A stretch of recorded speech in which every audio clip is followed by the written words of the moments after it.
Hi, my e-learners. So some of you may remember me. I'm Miss Bender and I teach you guys STEM. Yay! So we're back for round 2 of e-learning and I'm really excited to be teaching you guys this year. I want to first start off with some of the things that you will definitely need for STEM and some of the things that we'll get into that you may need for STEM later on. Those are things that mom and dad should have around the house. So, some of the things that you absolutely have to have in order to do STEM is pencil. I need you to have some glue. It can be a glue stick or a bottle, whatever you prefer. I need you to have some scissors and either crayons or colored pencils. Miss Bender likes a fun pen. You do not have to have a pen, but if you would like one, you're welcome to use one. And here's the most important part, okay? I need you guys to have a folder just like this. I do not care what color it is, but I would prefer it to be the plastic material because they don't rip as the year goes on, unlike the paper folders do. And when you open it up, this is the most important part. It needs these 3 prongs right here, just like this. And pockets will be helpful to keep supplies in. Now, after week 1 and 2, I'm going to do 2-part lessons, which means you will have 2 weeks to get them done because we're doing something called interactive notebooks. That means you're gonna have to cut some stuff and you're gonna have to glue some stuff and you might not get it through one special session, and that's okay. That's why I want these nifty difty pockets. That way you can put whatever you didn't finish gluing and cutting right in here and hop back on with your homeroom teacher without feeling any fear. Now, something I am doing with my face-to-face students that you may want to do at home is get a big Ziploc bag. And that way you can put everything inside the Ziploc bag and then stick that Ziploc bag right in this pocket. Because the reason I'm doing that is sometimes we get in a rush, sometimes we're not paying attention and our folders fall out like this. And if all you did was stick your stuff right in here, that would go everywhere and you might lose pieces.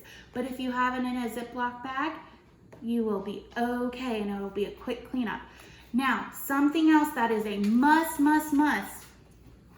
is notebook paper. So we have to have notebook paper. Because I told you it's going to be an interactive notebook, meaning I give you some instructions, you do some things, you can't interact if there's nothing in there. So we need to put some notebook paper. Now, the cool thing about these type of folders is do not freak out if you do not have enough notebook paper and you only have a couple of pieces because we can always take it apart and add more. So we're going to just pick up these prongs just like this and add some of our notebook paper to get us started. And see, I'm not doing a whole lot. I'm just adding a little bit at a time. Put that right down in there.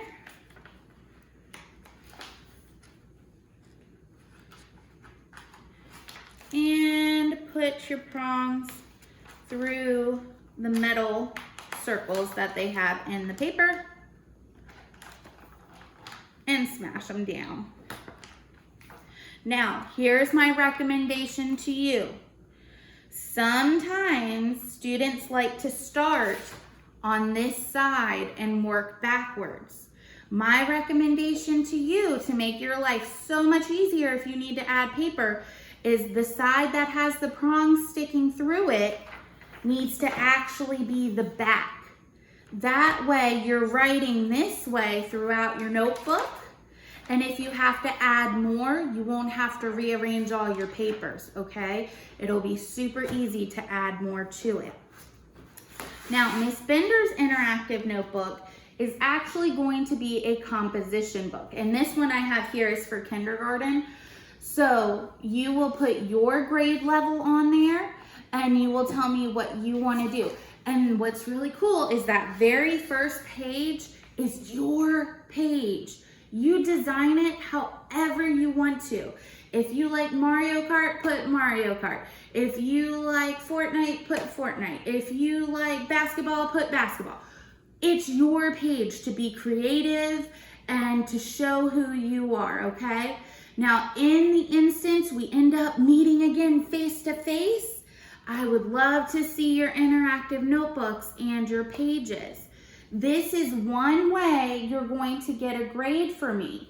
Mom and Dad will need to take a picture of your paper and upload it to your Schoology account. That way I know you're doing what you need to do in your interactive notebook. So that leads us to the second page of our interactive notebook. This will be known as a table of contents. This page will be able to quickly flip to and be able to tell what page number is supposed to be what.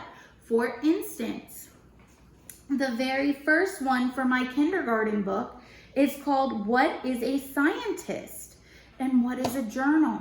So when I flip to page 1, I will be able to look at what a kindergartner may think a scientist is, okay? So we will set up our interactive notebooks here in a second per grade. Now, the reason I'm making these videos 2 weeks is because sometimes it takes a while to cut and paste and actually listen to what Miss Bender has to say. So my recommendation is listen first and then pause and do what you need to do, because you may miss some of it if you're worried about cutting while Miss Bender is giving her lesson. So we're gonna listen and then cut. And that brings me to my e-learning rules. Scientists listen for directions.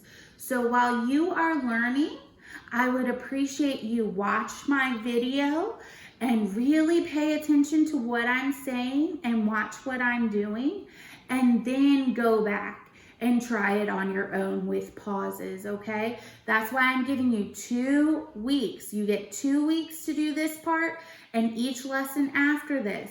So don't worry. If your specials time runs over, do not fear, because this is not like the spring. You have to do a little more work for me to get that grade, okay? I'm gonna have quizzes that you have to do, and I would like to see how you're doing on your interactive notebooks, okay?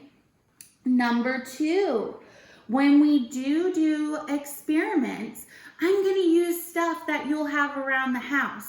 That's why Miss Bender's sitting at home, because I want to show you, you can do it at home too. So when we're doing that, again, I want you to listen and watch what Miss Bender does, and then go get your materials and wait until everybody is ready, okay? We're not all on this at the same time. Miss Bender's going to record it because it's up to the homeroom teachers how you're going to do specials. So I'm recording my video so you can play it during your homeroom teacher's STEM time, okay? Number 3, we're going to use tools the right way. I know you're at home, but Miss Bender's number 1 priority is your safety. So please make sure you're using the tools the right way. And you make safe choices, okay? While you're doing things, make sure you're making good choices and not putting anything in your mouth and not putting anything on your face, and doing the lab the way it should be. And always, because you guys aren't with me in my lab, please make sure an adult knows what you're doing, or better yet, the adult is there with you and learning with you.